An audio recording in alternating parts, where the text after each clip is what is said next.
Chán đỡ rầu cơ, đỡ ư ổn rau mong. Thổ có mù rồng, tàu lý có sảy. Cú chi yon sảy, cờ vi tha nhà lầy. Giờ có yua hài, tía có lũ cú. Chúa yo tàu ủ, mlong có lo lù. Cho có yuan dài mù, nụ tư chỉ bao. Nhưng đầu xia giàu, trâu có tàn lì. Lũ xia qua thì trâu có ý lên. Vì có yo tù nâng, ua chế khí xia. Là lũ cụ tia, có con chí lua.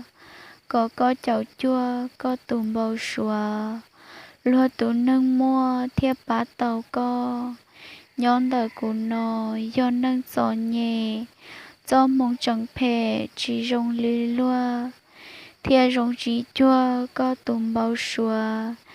Tia có lăng mùa, ra kê trâu co. Tiang có mong thô, sư có xua ya.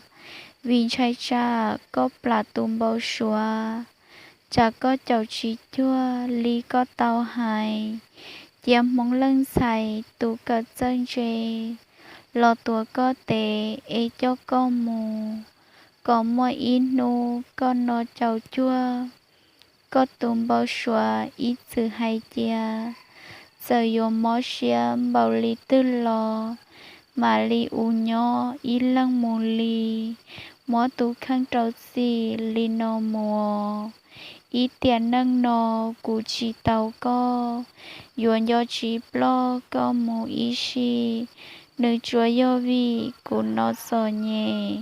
Yo chỉ phong phê, trâu co lù nâng. Thọ có chân, ý chúa ý yi. Dạ ta chó ti, lò mó xà lờ. Mù rong con nơ, tùn rong mong à.